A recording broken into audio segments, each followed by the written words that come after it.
this heaven? No. It's Iowa.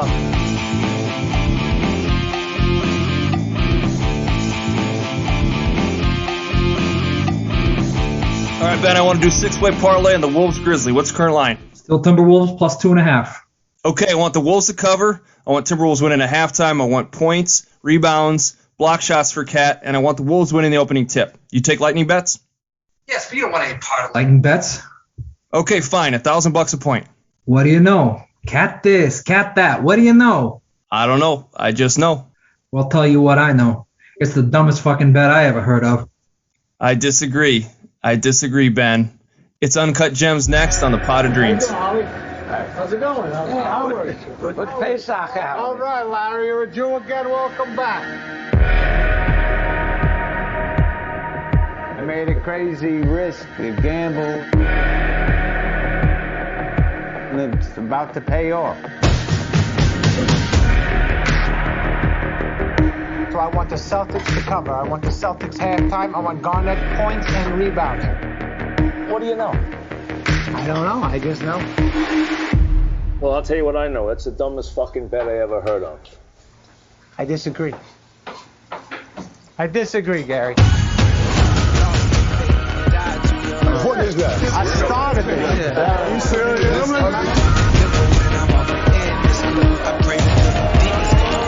You're taking my money all over town, placing bets.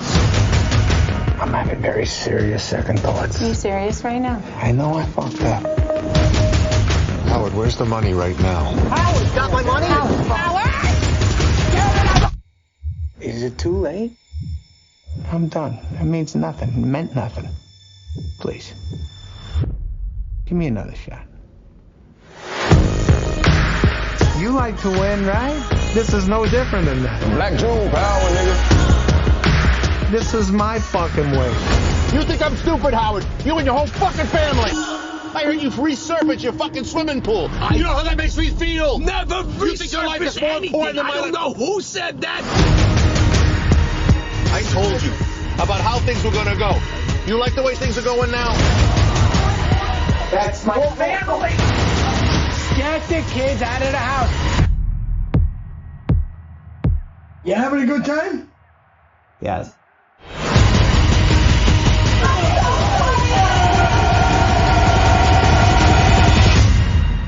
This is me. This is how I win. KJ, it's game night. You should be stretching out. All right, well, welcome everybody to the Pot of Dreams. This is our Uncut Gems episode. Want to welcome a special guest, our friend Neil Orfield. Neil, how are you, buddy? I'm doing great. Your friend and former coworker. I am no longer works with you guys, so pretty happy to be branching out on my own. Yeah, I want to say how jealous I am because you were so successful making millions at Daily Fantasy Sports that you thought, why do I need to go to a job that pays me less than millions of dollars a year? Yeah. I mean, millions is overstating it for the record. But yeah, I was making less money than you guys were in your guys. We were not in the same department. And frankly, I wasn't that good at my job. It made sense for me to move on. Okay, well, why don't you just tell their listeners, like, what do you do? So what are you doing now? What's your gig? Yeah, so I am a daily fantasy sports professional. I make the majority of my income playing fantasy sports on DraftKings and FanDuel. And then on the side, I also do content related to that with Awesemo. So I'm on the Awesemo YouTube channel. You can find my shows. I do both shows that are related to the day's slate. So I did some NFL shows during NFL season. Now I'm doing daily MLB shows Monday through Wednesday at Awesemo. But I also do the one that I'm most excited about. I do a weekly show called High Stakes that you can also find on the Awesemo YouTube channel, where I interview top DFS players in the world, and then people related to the field, just great minds in DFS and or gambling space in general. And it's been going well so far. Just finished episode 10 coming out tonight. Yeah, so if you want to become a Jedi Master like Neil is at Daily Fantasy, listen to his podcast, watch his YouTube channel. He is literally one of the best out there in Daily Fantasy. So we're super happy to have you here. I'm glad to have him, and I'm glad to say that I kind of got to see Neil's journey from being a guy who was losing money playing Daily Fantasy Sports to a guy making quite a lot of it playing Daily Fantasy Sports, because I remember in the early days, Neil was definitely in the red to start off with. That's true. That's true. You were around because we were at that time doing doc review together, so you got to see my progression for sure. It's amazing. And then you two of the you use the term cool milli makers. That's the cool term for making. I've only won one milli maker. Oh, okay. Yeah. Okay. I did split another one 4 ways last year, but I've only won solo one.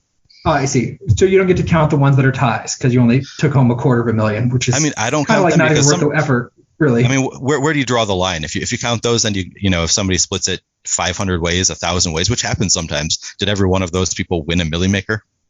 I don't know. You got to draw the line somewhere. Fair enough. Okay. Only solos count. Got it. So from one gambler to another, Uncut Gems, the film is that we're talking about here today. Amazing movie. Neil, had you seen this before? I had not seen it before when you suggested it. And what was so your first time watching this? What were your impressions? Like, just so I went into it having no idea really what to expect because the takes on Twitter ranged from this movie is horrible, why did you tell me to watch it, to this was an incredible movie, I loved it. And that's even among like people who are in the DFS community, which is gambling related, so you'd expect it to be maybe more uniform. I actually really enjoyed it, so I didn't know what to expect, but it was intense, and I don't always enjoy intense movies. Like a lot of times when I want to watch a movie, it's because I want to sit back and relax. But I was enthralled the entire time. Just it held my attention the entire movie. I really enjoyed it. Yeah, it's not a relaxing watch. I mean, I remember. So this is the second time I've seen it, and second time for you as well, Eric. Probably third or fourth. I've seen it a handful of times. That's a dead giveaway. But I remember arguing with Eric. The first time I watched it was just crazy stressful. I was into it. I liked it. But the main character, Howard, is aggravating to watch. Did you have some of those same aggravations at the choices he's making and everything that's happening? Yeah, I mean, I think there are a lot of movies and TV shows out there where characters just repeatedly make bad mistakes, and that's kind of what the movie's about. He takes it to another level where the mistakes he's making are putting his life in jeopardy, and it's just like, come on, man, you've got a chance here to just like end this whole cycle that you're in right now, and it'd be so easy for you to end it, and he just keeps doubling down and doubling down. So yeah, it was pretty frustrating for me to watch. And even from the perspective of somebody who is kind of in the gambling space, I don't love seeing gamblers portrayed that way. I don't love seeing the gambling cycle of people who are addicted, because it is such a small percentage of people who do gamble are addicted, but he obviously is one of those people, and I enjoyed it despite not wanting regulation to be made based on people watching this movie. Oh, you're worried that it's gonna harsh your professional opportunities because they're gonna not want people like this to ruin opportunities for people like you. Interesting. Okay. Exactly. Well, that's the reason why gambling is illegal, right? Is like this guy and what he does to his life. But interesting point. So he's a degenerate. He makes terrible bets. Like we'll get into that certainly. But like for you, daily fantasy, I mean, it's not even like legally classified as gambling, right? That's the reason you can do it in all Minnesota. states. Right. Yeah. Do you think there's a distinction between, and this is probably a side topic, but do you think there's a distinction between like daily fantasy and actually like putting bets down and money lines and spreads and stuff like that? Yeah, I think there is a bit of a distinction. I mean, both of them are gambling, and there is skill involved too. So I think that there are people who can make good money doing sports gambling, which is what he's doing in the movie. It's just about, knowing when to get your money down on a line. And it's obviously not something that I know a lot about, so I can't really speak that intelligently about the differences, but I do think that they're very similar in that they are obviously gambling to some extent, and they're similar to daily fantasy sports. It's something where there's a lot of luck involved, whether you win a bet or whether you win on a day-to-day basis in daily fantasy sports, but then the more skilled players over time are likely to make money. So I think that they're pretty similar. Yeah, I mean, there's a distinction between being an addict, this psychotic notion that you can put all it down on one insanely large bet, and professional gamblers. Not that I am one at all, but whenever I've read anything about them, it's like interesting because they're looking for just like incremental advantages here and there. They're not like, I'm gonna just keep riding it out. That's an insane thing to do, and you're chasing some weird psychological high and not making like a sound strategy. But like, just think like craps or blackjack. Those have house odds, right? Where even if you're playing optimally over time, a casino is going to make money. And they're looking for those bets that are going to pay them like 60% of the time. Like if they can find a bet that pays 60% of the time, they're going to win. they're going to make money over the long term finding those kinds of bets. And it's not going to be sexy. It's not going to be one big win where you're like, I'm done. And that's kind of the difference between people who are making like deliberate, conscious, logical choices and whatever Howard's doing and Uncut Gems. But sorry, go ahead, Neil. And generally, like, professional gamblers are not putting down every dime that they own on a single bet like he does, and on a parlay that has low odds of paying out. Yeah, exactly. Absolutely insane 6-way parlay, which we'll get into. Yeah. There's like basically like 2 big bets in this movie, and both times you can see he's watching the game and he's screaming at the TV. Like, you mentioned your Millie Maker, Neil. I think you've told us the story the day you won it. Were you watching that game where one touchdown could win you? Or were you up there like Howard slamming the TV and screaming? Or were you just like, because you're like one of the coolest, like, calmest people I've ever known. Were you just sitting back, just enjoying some whiskey and relaxing? Yeah, I've never heard Neil raise his voice like ever. Yeah, no, I'm generally pretty calm. I was not calm watching that game. So for me, it ended up being it was a weird situation where the slate that I won on, there was a Sunday night football game. Usually there isn't on the main slates, but because of COVID, one of the games got flexed to Sunday night, and they kept it on the slate. I was with Ben's Seahawks against the Cardinals, and for the last 10 minutes of the fourth quarter, I needed one catch for 6 yards from DeAndre Hopkins to win the Millie. Like, it was basically, I had everybody blocked out behind me, so I needed one catch for 6 yards because it would have put me over the 100-yard bonus, and he didn't do it the entire 10 minutes of the fourth quarter that I needed that. Luckily, it went to overtime on a kick at the end, I believe. And in overtime, again, 3 minutes in, didn't get it. They kick a field goal, which would have ended it, and I still wouldn't have won it. That time, the kicker missed the field goal, and then he finally got it with literally a minute left in overtime, and then they kicked a field goal to win the game. So the field goals really helped me out, the ones they made and the ones they missed. But no, in this case, I don't usually tell my wife when I have a big sweat going on in DFS, but this one I was like, I had told her, and we watched the entire fourth quarter and overtime together, and she's trying to calm me down, like, should we stop watching? Do you need me to, like, hold your hand? And I'm like, no, I can't. I need to watch this. I was definitely not calm, cool, and collected. I was, swearing at the TV, and I was not calm in that. So I got 2 follow-up questions. First one, did you also have 3 guys locked in a bulletproof room while this was happening? And question number 2, what was the difference between if he hadn't made the catch and once he made it in terms of dollar amounts? It was, I believe I would have won 100,000 if he had not gotten the catch. I think that I was in third place. Not a $900,000 difference. Yeah, exactly. And I wasn't guaranteed to win if he caught it because there were other teams. There were a lot of players doing well in the game, but it was likely that I was going to win once he caught it.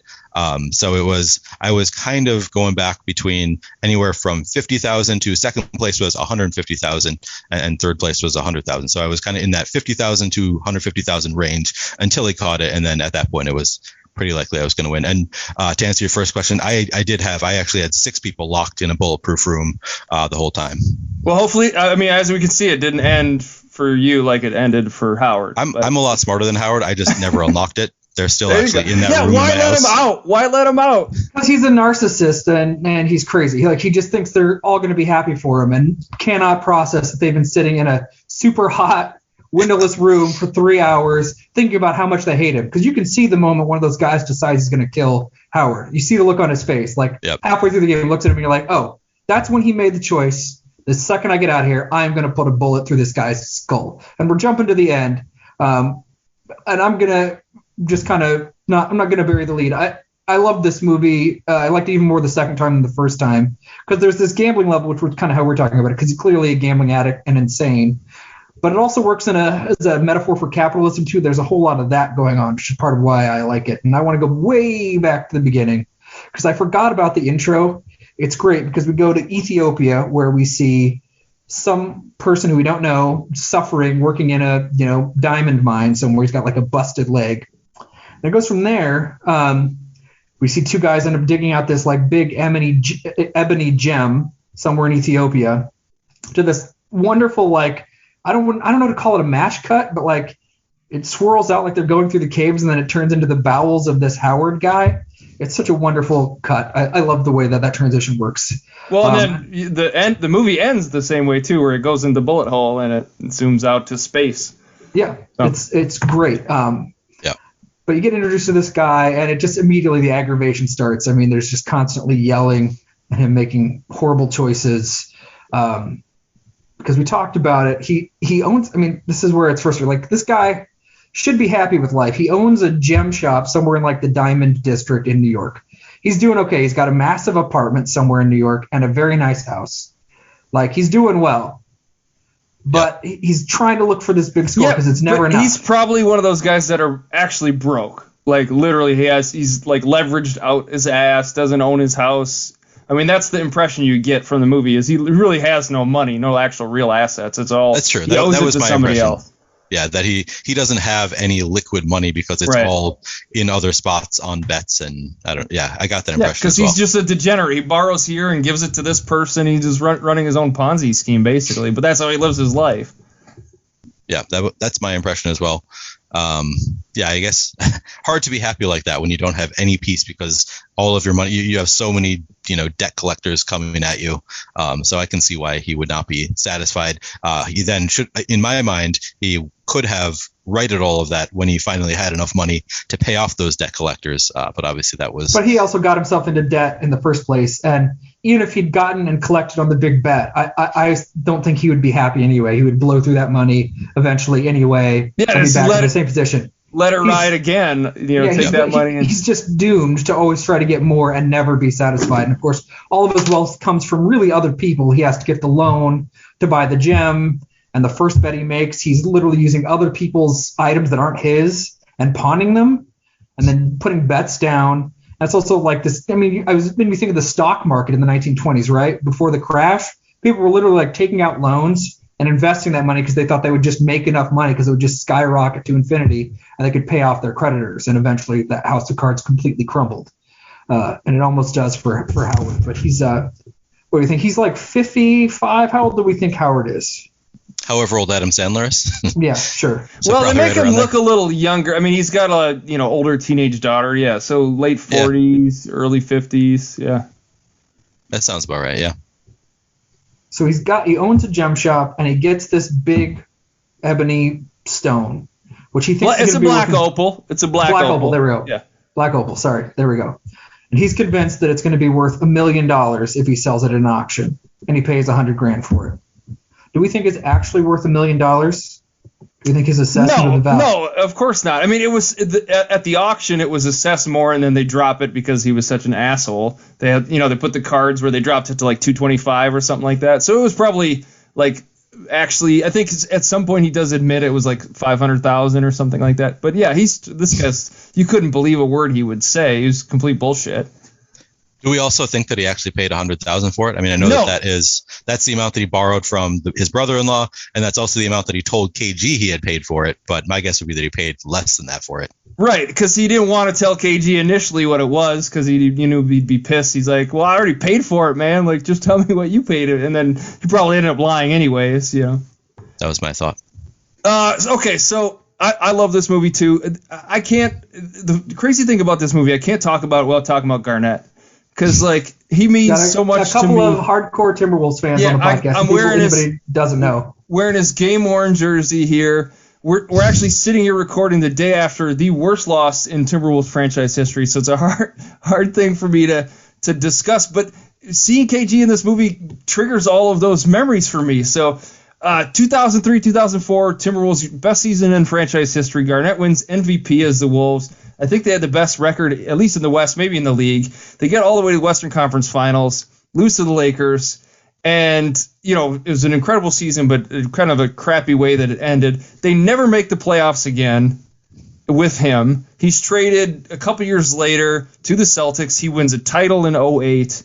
And, in this movie, he's a Boston Celtic, and, they're actually reliving, his last season in Boston when they went to the Eastern Conference Finals. But watching it is so hard for me because it's like, this was our guy. We gave him the Celtics. He wins the title. Now he's in this movie, and he's incredible in the movie. But and then us sitting here recording the day after the Wolves collapse is just, I'm having a hard time right now, guys. He's going to be remembered more as a Celtic than a Timberwolf, do you think? They retired his number in Boston. We have not retired his number here. Right. Well, and generally, not even just in Boston versus in Minnesota. You just think of the NBA at large. You're thinking of Kevin Garnett. Do you think of him as he's a Timberwolf. Celtic?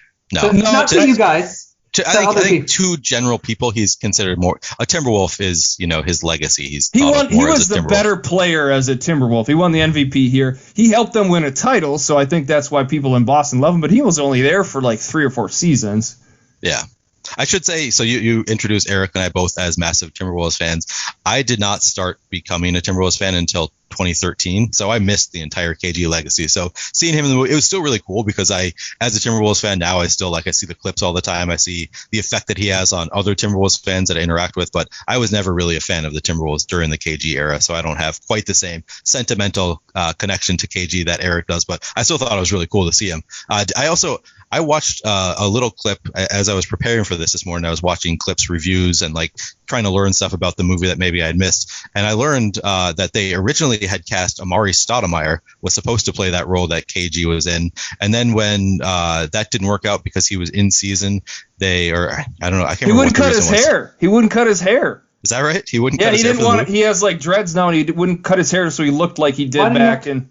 I see. Because they had to make the timeline. So yeah, I watched a few interviews from the Safdies too, the directors, the Safdie brothers, and they were trying to find, because it had to match the sequence wise. The guy had to have a good game, a bad game, and then a good game, because he gets the gem, and the gem makes him like have a amazing game. That's why he would want to buy it. And yeah, they did go through a bunch of iterations of different people. But yeah, I think Stoudemire he just didn't want to cut his hair or something. And they wanted a Knick initially. They wanted a guy from the Knicks because they're New York guys. Right. Well, they went through Stoudemire and then Kobe. They had on briefly, and then they also had Joel Embiid, which all of those I think would have been entertaining. But I think KG made the most sense. Like just his personality, I thought he played that character beautifully. Yeah, he played himself beautifully. Yeah, he played himself. It fits his character. I did like the Embiid thing because they were saying like it's an African gem, and the idea he wanted to like return it to, and he's from Africa, and like I did kind of think that would have been kind of a cool idea. But yeah. Apparently they rewrote the script a bunch of different times to try to make it work. And then they didn't want KG initially because as Knicks fans, they hated KG because he beat them from as a Celtic, and they hate the Celtics from New York perspective. But I think he's perfect. He's amazing in this movie. But I'm so heartbroken to see this is our guy up there as a Celtic in a movie, and he never won anything here. And here we sit again. The Wolves are just a disaster. So it's pretty sad. But it was fun. To me, it was fun to see Timberwolves fan hour. Yeah, go Iowa, awesome. I mean, it's nothing new, right? This was even when they were up 21 in the third quarter. I was like, "There's no way this holds, right?" Like it was. I mean, I didn't really. I thought at that point they were probably going to win, but I was never comfortable. I never thought like, "Oh, we got this in the bag." I mean, many people know the stereotype of Minnesotans, but as somebody who's not a Minnesotan but has lived amongst you for a decade, I mean, I don't think people can really understand just how defeated and beat down the folks of Minnesota are. Just the sense of doom all the time. It just never ends. It's just Scythe is just always there to murder the dreams of Minnesota sports fans. It's really something. It's really earned. It's earned. I mean, with Cleveland having won an NBA championship, is the Twin Cities, is that the most beleaguered sports city in America now?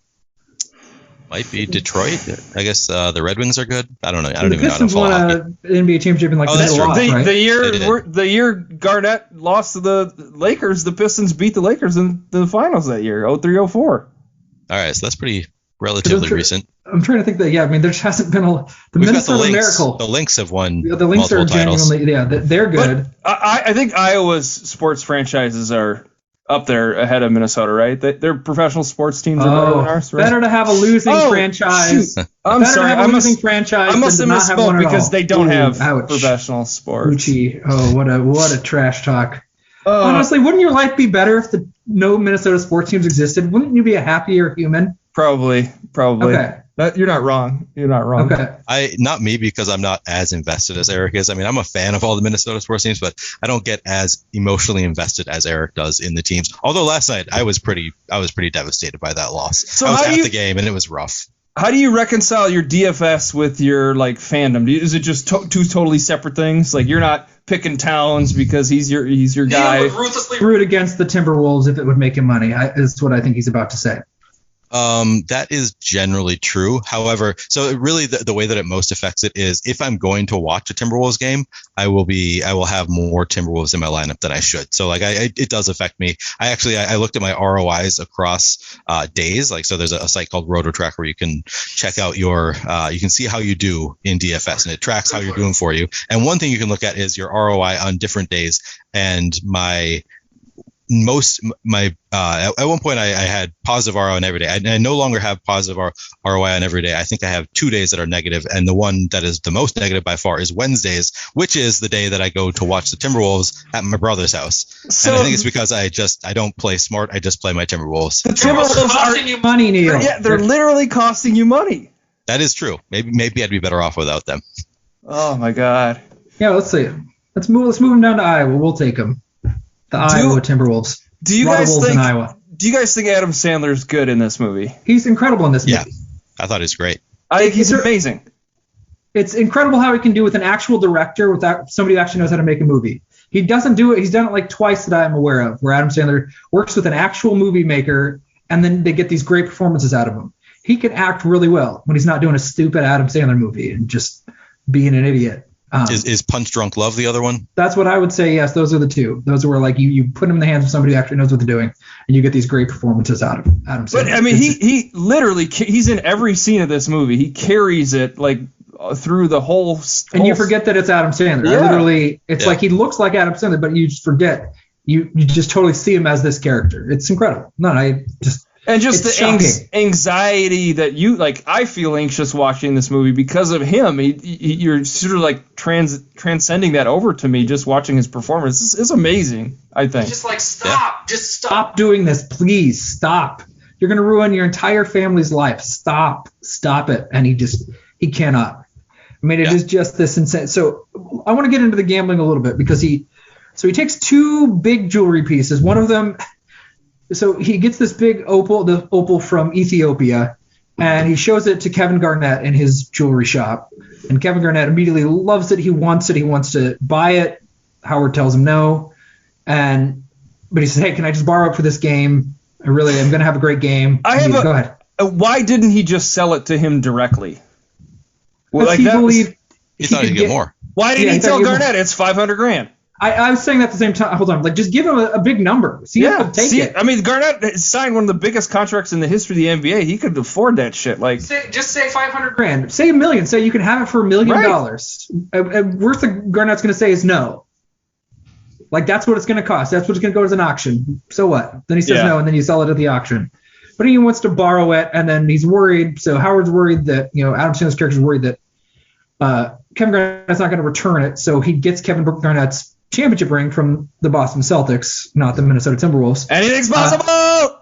And then he takes that ring and then goes to one of his pawn buddies and gives it to them and gets $25,000 or something, or 20, whatever it is, some amount of money. And takes that money and puts it on Kevin Garnett. And we really do need to go into detail about the craziness of this bet. It's a 6-way parlay, which is, if I'm wrong, I don't know how many of Neil's fans are going to be listening to this. They probably know what a parlay is, but if anybody's listening who doesn't know, it's basically where you take all of these different propositions, and the more you put on, the better odds you get. By that means you'll make way more money, but if a single one of those propositions doesn't hit, you lose it all.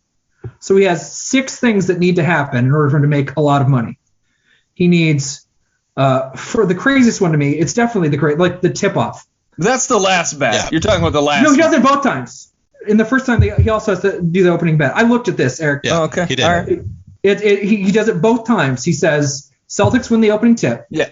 Celtics betting cover. on winning the tip is like so psychotic. Yeah. Like, it has nothing to do with him being awesome and being pumped for the game and being great. I mean, there's 10,000 things that can go wrong that aren't Kevin Garnett's fault. Like if the ref does a crappy weird throw. Yeah. Like the ref bungled it and went to the other. I mean, it's just insane. And then the Celtics have to cover. They have to be up at halftime, and then Kevin Garnett has to beat his projections for blocks, rebounds, and points for that game, which is bonkers. It's just absolutely bonkers. If one of those things doesn't happen, he loses $40,000 that he's going to owe other people, and they're getting interest. They're charging him interest. They're giving him interest. So he's getting like a $25,000 loan. He has to pay like 7% interest on that, which is nuts. I mean, there's just no amount of insane. Anthony does. I had to look up what lightning points are. Do you guys know what lightning bets are? No. I had to look at that. I was like, what the hell is a lightning bet? So a lightning bet so you take the spread, and for each point your team goes above the spread, you get $1,000. But if they go a point below it, you owe $1,000. Okay. So that's Can what you it do was. that as part of the parlay, or is that a separate bet? It was a separate bet. Okay. So in this case, I think the Celtics won by 15 or 16, so that's worth $14,000. But if, of course, the Celtics get trounced, then you're going to owe $12,000. I mean, it's just ludicrous. Yeah. Even if Kevin Garnett has a great game, his team could suck. It's just, I mean, there's been plenty of great. Isn't James Harden one of the classic? This guy puts up a lot of great individual numbers, but his teams aren't very good. Yeah. And if Kevin Garnett has Carl a Anthony good enough Towns. Game, yeah, Carl Anthony Towns. Also one of those guys. Another issue with making a bet like that is if Kevin Garnett does put up all of those numbers, there's a good chance that the game is going to blow out, which makes it, I mean, it makes it less likely that all of them, you're even if you really believe in the player, it's a huge risk to make all of those bets because there's a chance that the game blows out at the end. Obviously, I guess they're all correlated, so that is a thing that is actually really popular right now is single game parlays. So all the parlays, the entire parlay is related to one game, which I don't think you used to be able to do that. Maybe just like the sports book that I used to use when I was living in Boston and could do it. I don't remember ever being able to bet on a single game, but that is something you can do now because they're all kind of correlated. But yes, it's an insane bet just from the it's really low odds of all of those things happening. It's an insane bet, and that there's no way that you can really be confident in the opening toss, and it's an insane bet in that he puts all of his money in. So even with single game parlays being really popular these days, people do plenty of them, but you do them because you can put in just a little bit of money and make a lot out. Similar to DFS, like a big DFS tournament, you can put in just a little bit of money and make a lot of money out of it. You don't typically put in your entire net worth. You don't steal somebody's stuff, pawn it, and then take the money from that with interest to try to win a big bet to pay all of your outstanding obligations. Yeah, typically, most people don't do that. Yeah. You can put like $50 down and I can win $700 or whatever it is. Like it's low odds, but I'm just gonna have fun or something crazy happens, I make a bunch of money. And if not, I lost $50. Sure. And he would have won this crazy bet, but he owes his brother-in-law a lot of money and hasn't been paying him back. And his brother-in-law stops the bet, which is just one of many bad things that go wrong for Howard. If you haven't seen the movie, he's one of the most aggravating people because he seems to be oblivious to all other personalities. He can't seem to read the room at all. He seems to not recognize emotions. Like his employee, who's when he first gets the opal, his employee is in there ranting at him, and he is just completely oblivious. And he's looking at the opal. The employee is telling him, I'm going to quit. There are other people I can do business with, and he looks up at him and says, "I'm going to come," or something, something along those lines. I think I'm going to come. Yeah, he doesn't care. And then later on, we get to see that employee at a different time in the shop, and Howard doesn't notice or care. He walks right over. He's oblivious. He does not care. I did not notice that. That's funny. You see him. It's really quick. I mean, you just see him. He looks. And he's like, because the guy says, "Are you going to see me working in another shop, Howard? You're going to be really jealous. You're not going to like that. You're going to see me somewhere else. You're not going to like that, Howard." And then he just totally doesn't notice him later on. I mean, he just doesn't notice anybody at all doing anything. He just doesn't seem to care. I also like that he threw a shirt at the employee and said, "This is a Gucci shirt. It's $500." And the first time I watched it, I didn't question that. And then the second time I started a rewatch. I actually didn't get through it all the way, but I saw him do it again. And I'm like, oh, it was probably not actually a Gucci shirt. It's probably a fake Gucci shirt, like that watch that he's giving away fake Rolexes. Yeah. The Lakeith's character has. He's just totally scamming everybody all the time. I mean, he's really is a scuzzbag. But can we take a second to talk about Howard's relationship to, is it Julie? Is that her name? Julia.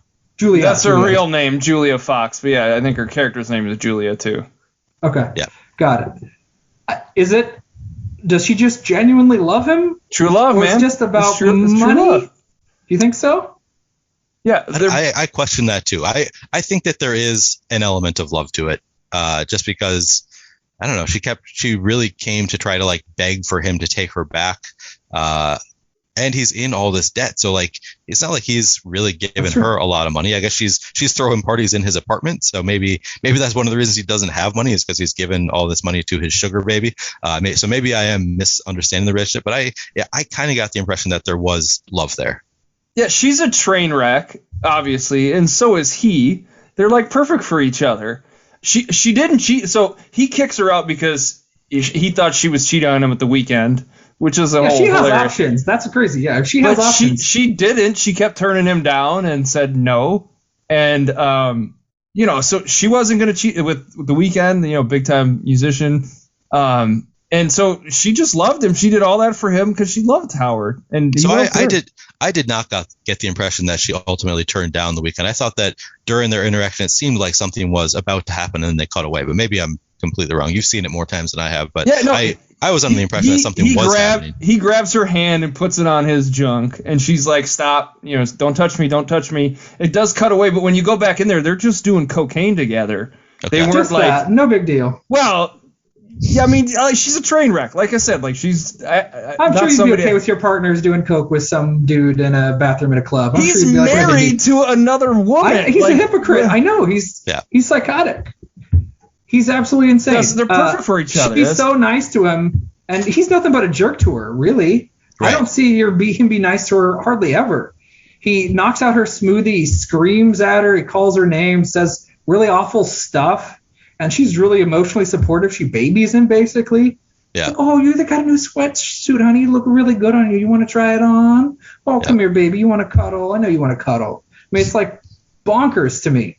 Yeah, I guess she is staying at this big, really nice apartment. Okay. Now maybe he's doting on her. She works there, though, so their relationship is also a weird power dynamic that's creepy to me. She doesn't own the place. She works for him. There's some weird codependency thing going on there. None of it's good. Yeah, it's not healthy. Yeah. He clearly trusts her. He sends her to Vegas, I think, with a bag of. She comes through. I think it's Atlantic City. They couldn't have gotten to Vegas in a helicopter that quickly. Right. Yeah. I think it's Atlantic City. But he has nobody else to trust, though. She's his only option. If she cuts him off, he's screwed. But she could have took the money and just let. He had already kicked her out. Right. She could have just left. No, she did all that for him. It was true love. It was beautiful, I thought. It was a beautiful love story. That's what this movie is. It's a beautiful love story. It's a love story. That's right. I like that take. What did you think, Ben? Did you think there was love there? I couldn't figure it out. I mean, it's possible. I'm ambivalent about it. I guess so. I don't know. Or there's just she's got some weird daddy issues. I don't know what's going on. I mean, there was something weird going on there, but it was just flummoxed. I mean, I just don't know if somebody swatted a smoothie and he screamed at me in the hallway. Yeah. I'd be like, this person kind of sucks. Why am I with them? I would have those thoughts. I would hesitate. I would maybe not go to work. Be like, all right, I'm kind of done with this guy. But, whatever. Yeah, she turned the weekend down. She left when he told her to. She got all his shit out of the apartment and was looking for a new place. She played that dopey music. Yeah. So that he'd hear it when he came in. Okay, fair enough. All right, Eric's convinced about the love here. Have either of you guys seen Good Time, the Safdie's other movie? No. I have not. Okay, it's very, very. Robert Pattinson's in it, and actually one of the brothers, I think it's Josh or maybe Ben Safdie, one of the other ones. Ben Safdie's also in Licorice Pizza. If you've seen that. Oh, that's why I recognize him. He's like the mayor candidate guy. Okay. He ends up being gay in the movie, and yeah. Okay. He's one of the directors of this movie. He and his brother. But they directed Good Time, which has Pattinson in it, and it's like a very suspenseful. Like they stole money and they're trying to get away. They do like really chaotic stuff well, I think, as good as anybody, because you're bouncing back and forth. There's a bunch of different conversations going on. All this voiceover too, and like every time I watch this movie, I'm so impressed with how well it's made, because it's so hard to make that sort of thing where you can follow it. It's like even the scene where Garnett's in the jewelry place and it's bouncing around, all these different people talking, what's happening, you're clear on, and then Garnett breaks the glass, everything's so stressful. Like I'm just so amazed when I watch this how good of filmmakers those guys are. No, yeah, it's great. I mean, they orchestrate it perfectly. And then the second time when Garnett brings the opal back and they're stuck in there, there's people yelling and just cross-cutting the way they edit, and just tension just rises and rises and rises, and it's so aggravating and stressful, and it just puts you in that mind space. Yeah.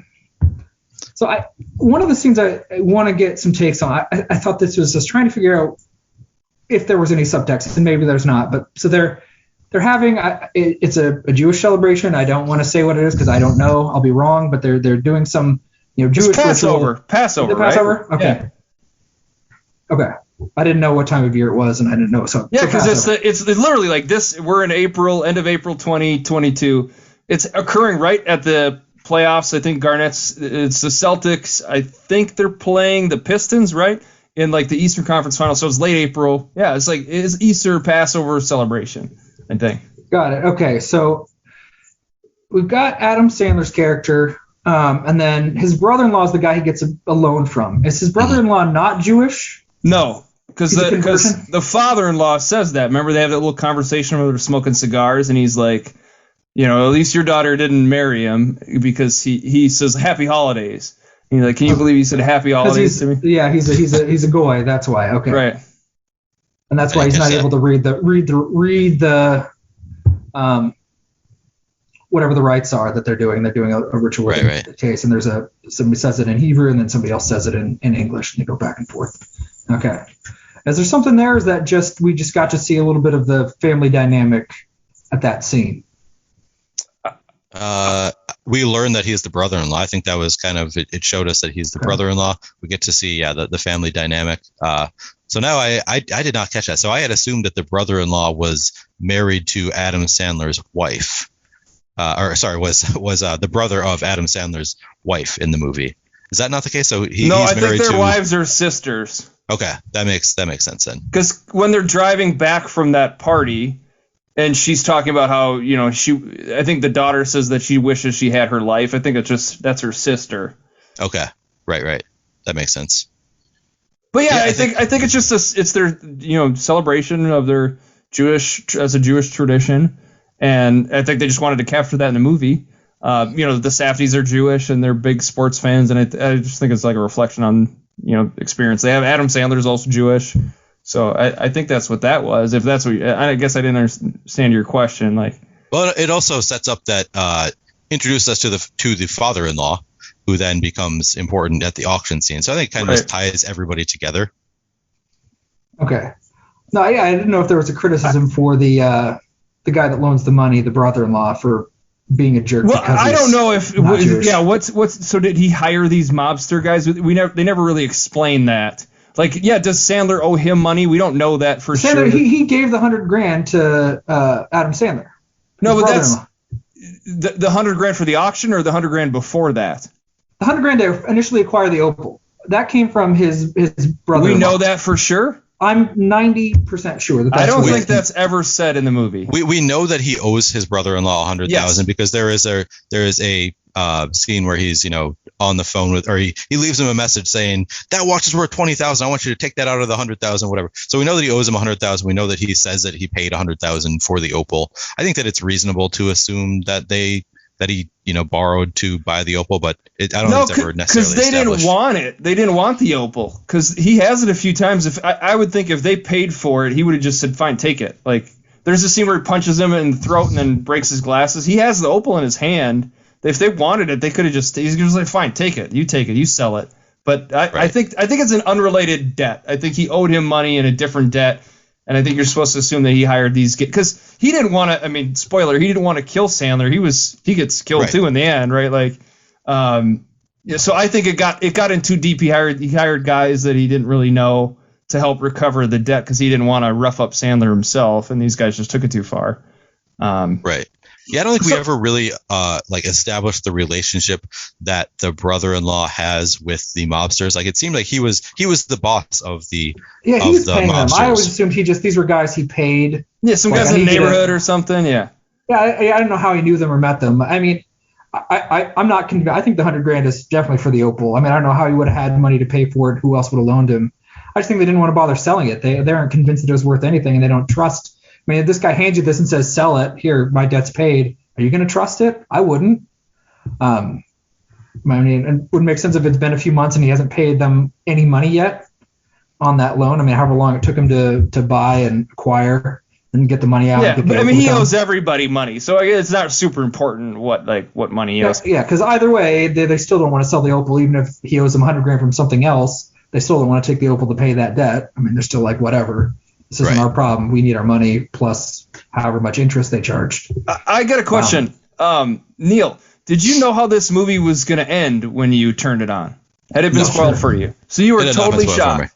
Yeah.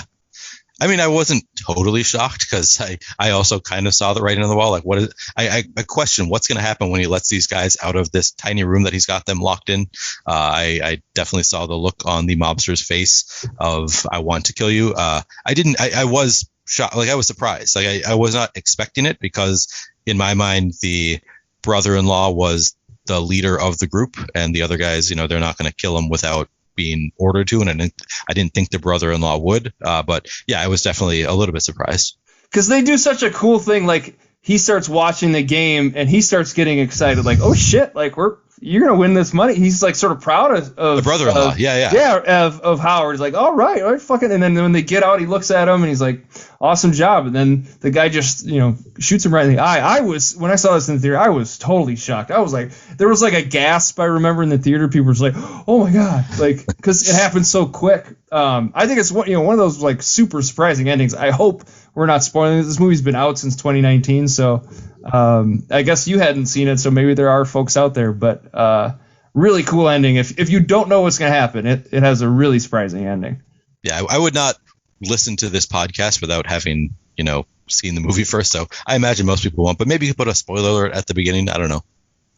Sure, we usually spoil the movies, but maybe we need to put that in there. I mean, usually we talk about whatever, but yeah, it is a surprise because it's that same thing where you think, yeah, the guy who's in charge is kind of happy about it. So they're probably going to be fine and they're just going to get paid. But yeah, I mean, but when you're just so pissed off that you can't think rationally, you just murder somebody instantly. Because it's so fast. I mean, the second he can pull his gun out and shoot him in the eye, it's incredible. Yeah. And this is how oblivious he is. I mean, he just cannot possibly, he just is unable to consider what's going on in somebody else's brain and how pissed off they would be to the point where they could have had a couple $100,000 easy and then, nope, don't care. I just want this guy dead. I hate this guy so much. He's messed with my life so much. But yeah, the bet at the end, right? So he ends up through a lot of horrible conniving. He gets his father. Is it father? I thought that was his father that does that wagers. His wife's father. That's his wife's father. Oh god, so it's his father-in-law. That's especially lame. That's hilarious. So. Yeah, he made his wife's father spend, and how he had that cash, I don't know, but he must have a lot of money. I suppose he had a driver. When he gets out of the thing, he's got his own car, so I suppose maybe you're supposed to assume he's wealthy. Yeah, maybe all this money is just from his wife. Actually, maybe that would explain why he's so frustrated and wants to make a bunch of money. He believes this is his own because all of it came from. See, when I first saw the movie, I thought he had borrowed it from his father-in-law, and his brother-in-law was the one that was like trying to collect it on his behalf, but that's fine. I mean, I think it's from the brother-in-law, but it doesn't matter. But so Kevin Garnett finally returns the opal, and he puts it up for auction. It's the last minute. It's been a couple of days. Throws it together, and the listed price in this auction is lower. And Kevin Garnett's going to show because he wants the opal, and he gets his father-in-law to bid against Kevin Garnett to raise the price up. The big ticket. It's very hilarious. Gets up to almost $200,000 before Kevin Garnett says, nah, it's too rich for my blood. And his father-in-law is stuck paying for the opal. Yeah, I mean, he had $180,000 to pay for an opal, so he's probably doing okay. But that scene, I mean, auction scenes are always great in movies, but that scene's super intense. Like, I'm like, oh shit, is that, is Garnett going to get it? Is this guy going to, like, it's just done really well. Auction scenes are always great, but this is a particularly good one. One of the videos that I watched was focused on the auction scene a little bit, and just like they did a million different cuts within that 3-minute scene. They just kept cutting around, and they were saying that it was done really well. A lot of times these cut scenes get to be a little bit too much, but because of the rest of the film being so intense, they were able to cut it in a way that it maintain that intensity during an auction scene where you're just kind of watching people bid on an item, and they did a good job of cutting back and forth from one character to another and seeing they're all kind of looking where this character is looking at that character is looking at the opal, and it was kind of interesting just to hear them talk about that. I cannot speak intelligently about the way they cut it, but I did want to say the acting is really good too. You can see what's going on in each person's head without them overdoing or overstating. Kind of see. the anxiety about the father-in-law, like how high do I have to go? I don't want to get stuck with the bill on this. Kevin Garnett has this like, is this for real? Is this guy for real? What's going on? It's great. No, it is great. It just maintains that. And the father ends up having to buy it, and then it's got to promise 20% of that money that he's going to get to his father-in-law. And because he just keeps getting buried further deep, and he owes more and more people. I mean, at this point, he owes $100,000 to his brother-in-law, and he owes, I don't know, 2 pawn people like $25,000. And then he owes his father-in-law $30,000. I mean, and at this point, those twins that are after him throughout the movie. Oh yeah, the twins. A few times. Yeah, he stole from Lakeith, who had been putting like fake Rolexes into his vault and selling them, and he's been selling them on the side and giving Lakeith none of the cuts. So he's just owes so many people so many money from all of his bad decision making. But he finally gets $160,000, which will mostly pay for all the stuff. I mean, he might have some additional work to do, but that would get it. But when he gets Kevin Garnett to pay the $160,000, he's got his brother-in-law here who's going to force him to pay him back, and he's going to take that money because he owes a bunch of money. But he gets his frigging mistress girlfriend to go to the office next door, take the money, and place this insane final bet. This time only a very modest 3-way parlay, again on the Celtics. So it's this time we opening tip again. Equally insane, and then he combines the rebounds and points, so he just needs to get a total above the projections, right? Is that right? He needs a total of 26. That's what they keep saying, but I think it was points, rebounds, and the Celtics had to win. Right. Yeah. My point is that, but it was 3-way parlay, so I think it's a 4-way. I think it's 4-way. I think it's tip, points, rebounds, and the Celtics have to win. I thought it was 3-way, but it doesn't matter. Either way, he's got to get, because it's combined. He's not like he needs this many rebounds and this many points. He's like talks about this total number they need to get to 26. Yeah, they keep saying that, but I swear I thought when he makes the bet, I mean, it doesn't matter. It's points and rebounds being separate bets is what you think, Eric? I thought it was a 4-way parlay, but whatever. Okay. It's fine. Okay. Anyway, so these guys, they were about to leave. This one thing, here's the one outstanding plot mechanics question. Why were they trying to leave? So he finds that he got the money to out. To get the money. To chase Julia. But he had other guys to do that, so they were all going to leave. Yeah, they were all going to get her, find her. So those guys were going to also try to take her before the bet could come and get the money back. Okay, so that's where they were trying to leave, and they didn't want to leave somebody there with Howard. They were just all going to take off. Yeah. Instead of buzzing them out, he keeps them trapped there, I guess, to protect Julia. And they were forced to watch this final game sitting in this extremely hot-looking, like, closet worth of space. Yeah. No ventilation. As a person who is pretty claustrophobic, that looked like a nightmare, I would also have killed him the second I got out. You wouldn't just burn some cigarettes like the one guy did? You wouldn't just I saw that. It's like, don't light a cigarette, man. Don't do it. That's going to make it worse. No, what that brings to me then is, he could have let them go after like an hour probably, and she would have played, I don't know, however long it would take for her to place a bet where they can't get there. Who are these guys that are so powerful that they can just stop bets? So like they stopped the first bet with the bookie. What is a relationship going on there that his brother-in-law has the ability to go and stop a bet that he has placed? I don't feel like that's a common thing. Maybe I'm wrong. No, well, so the guy doing the bets initially was under the table, right? This is just some street bookie. It's not through an actual casino, right? It's just, right. I could be a bookie. Isn't that was Fran Schiller, right? He's a New York sportscaster. Never mind. I didn't know that. Yeah, that's fine. I didn't know that either, but that's fine. And I assume he's got some connection to the underground. Is like, no, that's my money.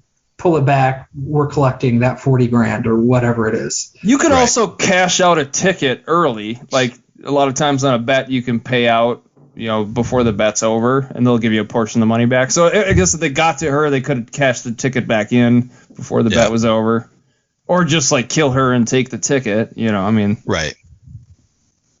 Yeah. Who knows? I guess there are things they could have done. They could have threatened her, forced her to close the ticket. And if they got to her before she could make the bet, they would just take the money. Yeah, for sure. But did they rent a helicopter as well? I'm just trying to think of how quickly they could get to Atlantic City. Because she takes a helicopter. Yeah. And how is he able to book a helicopter flight? How does he have money to do that? Right. I'm wondering how that's possible. Yeah, what is it? So a Blade is a helicopter because he books a Blade. Yeah, what does that cost? $15,000 to take a helicopter from New York to? It's got to be 5 digits at least. Yeah. How does he pay for that? I don't They're know not going to that just let necessarily anybody. would be. Neil, you from your residence to down to, that's how you get to the Wolves games. So Well, you live Right. in a gated community. Yeah, that's true. I take a High above the helicopter, and skyline. it's only $6,000. nothing. I'm just trying to think of like, but they're not going to let anybody just like, I wouldn't be able to call and say, hey, I'm taking a helicopter. I would have to give them money. Well, maybe in Or New have an York, account. maybe it's a bigger thing in New York. Helicopter rides out of the city. Well, I'm sure that exists to avoid the traffic and being rich enough to take those. It's not that. It's just they're Maybe just she not was gonna able let to anybody. pay in cash, like we'll pay you in cash when we Oh, get there. that might Maybe make sense. it's I booked it. technically Yeah, you possible. give them $10,000 or whatever. But a credit card or something like that, yeah. How does that guy have a credit card that's not maxed out? Right. But yeah, she gets there. She ends up dodging a few scumbags and wins the bet. But I guess for her, she gets to keep all that money. Is she just going to run off into the sunset with the couple million or however much they won? Maybe. Yeah, I that was my impression, that now he's taken care of. The brother-in-law who would want to collect is taken care of. Maybe those mobsters will go after her. They're probably going to go to jail, though. Yeah, I mean, like They're going to be stuck in that office, right? Yeah, how'd they get out? Like, Yeah. one of them could buzz the other one out, but wouldn't the other one be stuck? How did they get out? No idea. I mean, at the end, they're clearly trying to make it look like a robbery. They're trying to smash all the cases and be like, oh, we're going to try to make it look like somebody's just trying to steal a bunch of jewels. Well, but, I think they were stealing it. They didn't try to make it look like a robbery. I think they were literally just like robbing the place. no, well, fair enough. Something. They'd have to sell them somewhere else, but that's fine. I mean, but those Furby jewels, Yeah. the Furby necklace. Oh man, I mean, just incredible. Because the brother-in-law dies too. I guess we didn't say that, but he's freaked out and tried to kind of run away and doesn't know what's going on, and then he gets killed too. So they're both dead. I did wonder how they were going to get out, though. I don't think there was any reasonable way out. Yeah, it seems like they're destined to go to jail because they're going to be stuck in that office with the guy they killed. And I'm sure there's cameras everywhere, right? I mean, I don't in and out of the building, and I mean, I don't Right. think you'd be able to turn them off. They'd have a lot of evidence. to pull. There's got to be a key somewhere that they can unlock those doors somewhere in the building. But Well, sure. I was going to say earlier in the movie they had even Adam Sandler and like the people who worked there were having trouble opening it when KG was stuck in there. They had to like Put metal shavings on, and Well, then put, so because the electric connection was. when they was get trapped, it's because he had the little tool that was wedged up there. When they shut it, the tool falls. So Howard didn't really trap that. He just didn't let him out after that. After Right. the tool fell. Yes, he was Right. an opportunist. I mean, Yeah. he doesn't think that far ahead. I don't even know that he's really capable. He's just always like reacting. He was to like, the "Oh, they're present moment. trapped. Oh shit! I'll just leave them in here and wait till the bet plays, and then I'll pay them off, and it'll work out." And obviously did not.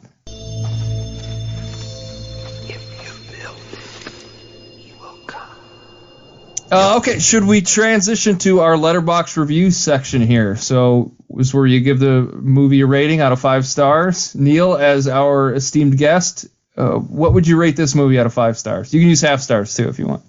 Probably 4.5. I enjoyed the movie. I don't know that it's going to leave like a long lasting impression on me necessarily, but I was entertained throughout. So yeah, I think I give it a 4.5. Yeah, I'm gonna jump in here.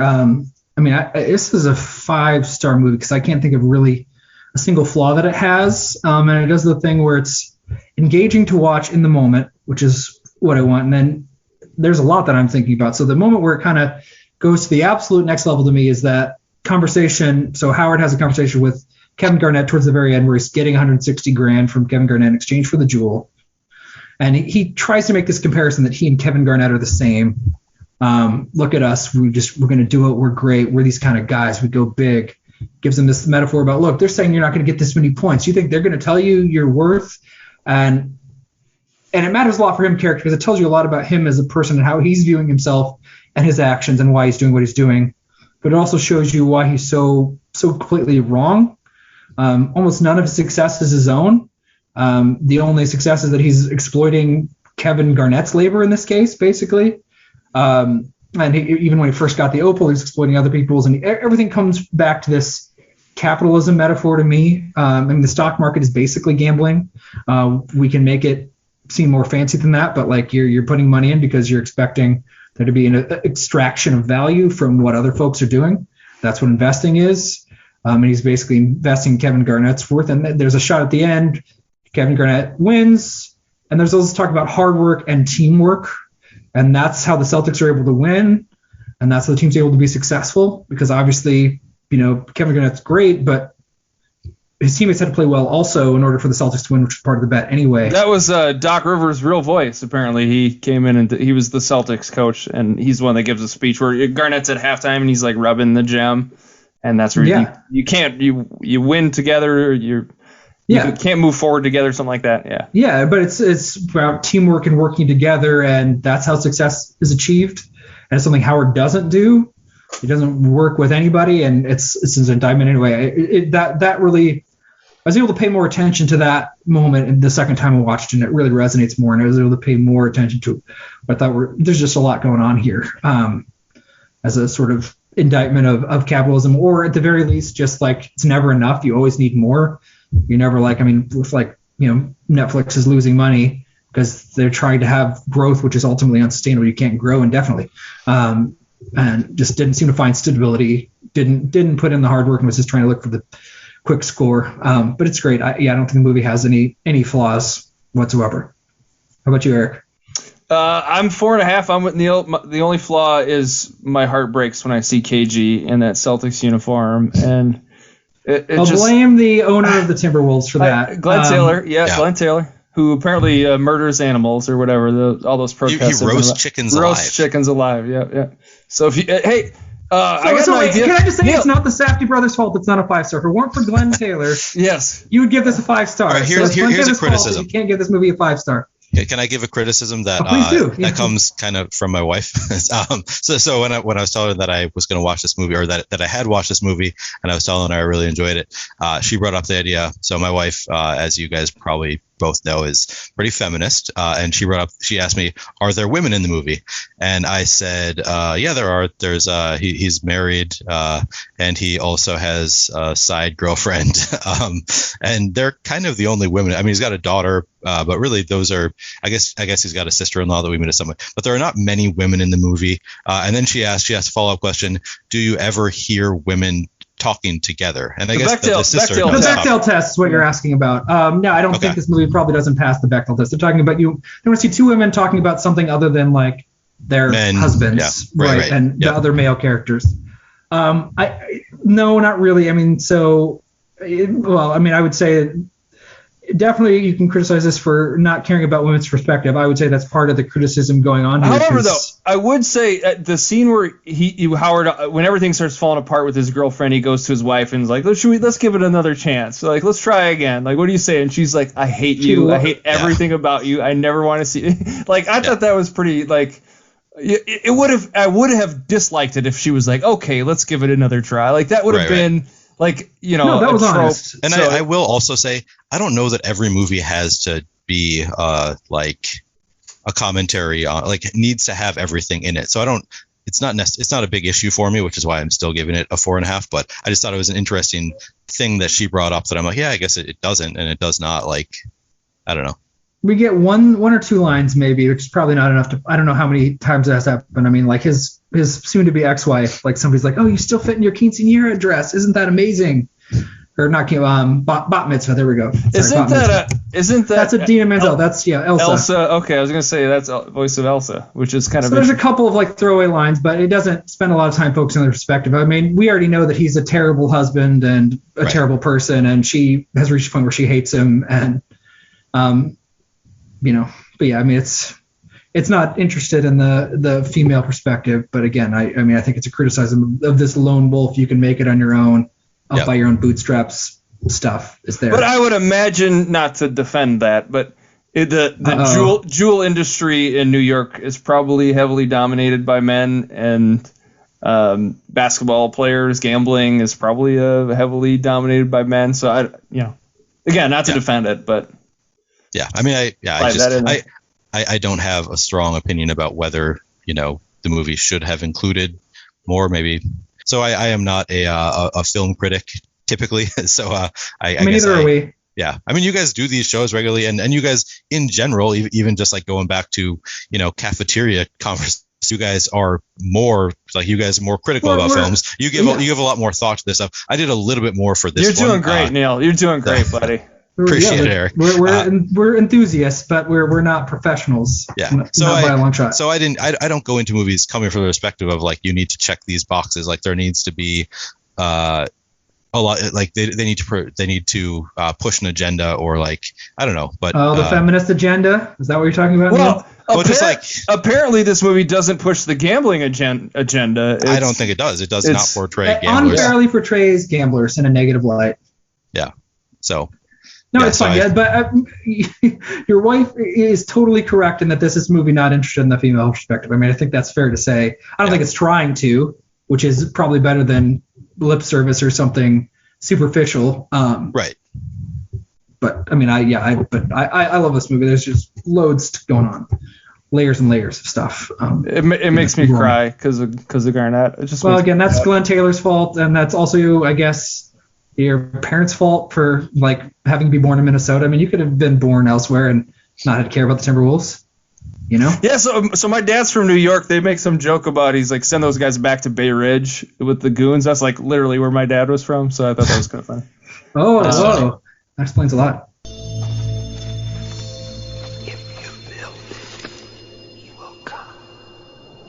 Okay, so let's shift gears to the 5 Degrees of Field Dreams. Neil, you can just kind of enjoy this. Just sit back and enjoy our quick. We'll try to rattle through these quick, but connecting Uncut Gems to the greatest movie of all time, Field of Dreams. Ben, you all set? You want to do this first? Yeah, let's do it. I'll jump in. So obviously this movie stars Adam Sandler. I guess I'm maybe a little ashamed to say, but I'm going to be honest. I was once a really huge Adam Sandler movie fan. You don't have to be ashamed of that. Happy Gilmore? Come on. Yeah, that's fine. The Billy Madison and Happy Gilmore era and through Waterboy were some of my favorite movies of all time. Back then, they aren't anymore. The exact moment Adam Sandler lost me was probably Anger Management. Right when that came out, I was like, oh my, what? I think I'm done. I don't think I like these anymore. I think I've aged out at 17 or whenever that movie came out. But he's in Adam Sandler's in Billy Madison. Right, I mean, I would have probably told you that's the funniest movie of all time if you had asked me when I was 15. And so he's in Billy Madison. The guy named Bradley Whitford, who plays the jerk corporate guy who's trying to take over or steal his family's inheritance and run the hotels because he's too much of a screw up. And Bradley Whitford's in a 90s legal thriller called The Client. I don't know if any of you remember The Client, but there was a sort of rash of like legal theories like Pelican Grisham, Brief. right? John Grisham. Yep. And Pelican Brief, there was just a nice run of those. And he's in The Client with Tommy Lee Jones, who is in JFK with Frank Wally or Kevin Costner, whoever you want. And then that gets us back to the Field of Dreams. Okay, nice work. So I went with Lakeith Stanfield. He's in Uncut Gems. He's really great in this movie. He's like in everything now. He's in Knives Out. He's in Atlanta. Dude's just like all over the place. I think he's really good in this movie. He's great. His character, so is he just like Howard pays him a cut to bring like athletes or rappers or like people that want to buy jewelry into the store? Yeah. He gets a finder's fee basically for getting somebody into the jewelry store to pay for stuff. Yep. Yeah. So he's great. He's also in Get Out, another phenomenal Jordan Peele movie. Oh, absolutely. Catherine Keener is in Get Out. She's in a film called Adaptation. Interesting thing about Catherine Keener, she's also Adaptation. Love that movie, but it's kind of a riff on Being John Malkovich because it's about the guy that wrote it. Anyways, in Being John Malkovich, side note, she rolls a joint, and it's honestly some of the it's like movie porn to me the way she rolls a joint. Uh-oh. But I'm just gonna X-rated podcast all of a sudden. I'm just gonna seeing a woman roll a joint just the right way for it's Eric. incredible. Okay. All right, so jumping back, Adaptation. Chris Cooper's in that, and he's in a movie called The Company Men. I never saw it. It's about like guys getting laid off at a company. Sounds dark. Kevin Costner's in that movie, and he's also in Field of Dreams. So that's how I did that. All right. Impressive work. Thank you. That's what we do, Neil. It's the whole shtick of the podcast. So before we jump to the next film, Neil, anything you want to say about Uncut Gems? Any last words?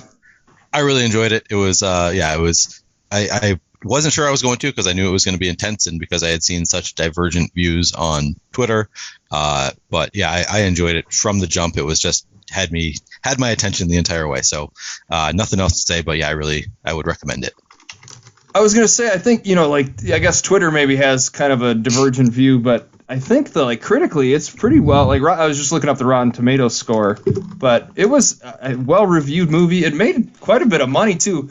So A24 is the studio that made this. They've had some I honestly like a lot of the movies they put out, but I think at the time this was the highest grossing movie that they had ever released. So yeah, Uncut Gems, 92% Rotten Tomatoes. So it's a pretty well reviewed movie. Yep. Yeah, it's great. But if you haven't seen it and we didn't spoil it for you, I highly recommend watching it. Absolutely. Okay, Ben, since the next movie is your pick, we're gonna do a little movie trivia. Neil, feel free to join in. Ben's it's 5 clues, right? You got, or 4 clues, or I don't know how many you did. I had 5. I did 5. I thought that's the arbitrary rule we set. 5. So you can guess for the next film that you're going to do. Is this what we're next week's episode? Ben's going to reveal in giving us clues, and we're going to guess it. You get 1 guess. If you're wrong, you're out. So you can wait. Yeah. Or you're out, and you're embarrassed forever, Neil. You can guess as many times as you want. But okay. Ben, are you all set? You ready to go? Oh, I'm ready. And this is one of those ones where we delayed and I oscillated. There's a lot of different directions you could go, but my brain got stuck on one particular movie that I just okay, I really want to watch this one. So I'll start with the year. The first clue is 1986. I don't think you're probably going to have a guess yet. The director of this movie is the same person that directed the movie Grease. I'll tell you the name of the person too, just because I don't think you know who directed Grease.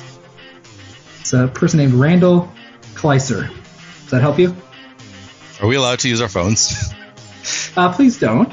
All right.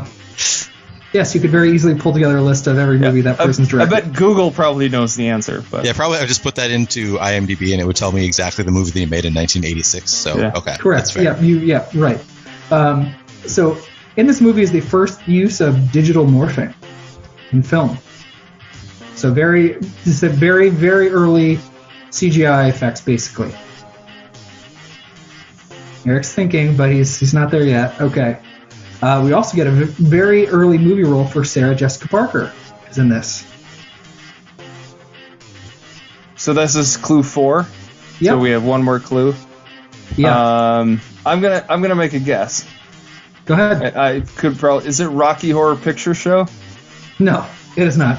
Okay. I think that's a 70s movie, early 70s, and I don't think there's any CGI in it. But fair enough. Okay. All right, I'm out. All right, here's the last one. I don't think it's going to be helpful. I mean, I think I don't know, this is probably too obscure of a movie, but here's a quote. If I stay, the scientists will experiment on me like a guinea pig. The response to that quote is, if I take you back in time, you could be vaporized. It's very risky, David.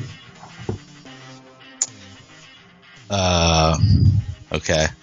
So you say it's obscure, so it's probably not going to be Back to the Future. I'm just gonna guess a movie that I know that Ben likes. Pet Sematary? No, it's not Pet Sematary. I think I have another guess. Can I go ahead? Break my rule? Is it Howard the Duck? Nope. That's a not bad. You're off by a couple years, but that's pretty close. But didn't George Lucas direct that? No, we talked about that. He produced it. Yeah, he produced it. I don't know who directed it, but okay. Well, no. So it's a movie called Flight of the Navigator. Have you heard of that? Dude, have I heard of Flight of the Navigator? It's a movie I haven't seen since probably 1992, and I just really have the bug to rewatch it. So that's what we're doing. Flight of the Navigator. A family movie. This is our first sort of kids' family movie. Yeah, very much a kids' movie. Well, we'll see if it's the 80s, so maybe there's more weird stuff in it. But a different version of family movies in the 80s as opposed to 2022. So we'll see. But yeah, Flight of the Navigator is the next movie we're going to do. All right. Well, parting shots. Neil, thanks for joining. So high stakes, right? That's where we can see you on YouTube. Is there a URL or just search High Stakes? Search High Stakes. You can find me on Twitter at PlayerQDFS, and it is my pinned tweet. Will get you to the High Stakes playlist on the Osmo YouTube channel. And there's also a podcast version, right? There's a podcast version and a YouTube version. Awesome. We'll keep winning those big pots. I'll try. And it's been a little while. Neil, I hope you make so much money that you can start giving some away to your former coworkers who you remember fondly. I will. I have a lot in my department specifically that I just really want to give money to. So Okay. So yeah, so we can relive the moment when we win big and we can say, "Holy shit, I'm gonna come." yeah, exactly. I think that's actually what I said too. The Millie Maker. All right. Well, have a good one. Bye. Bye-bye.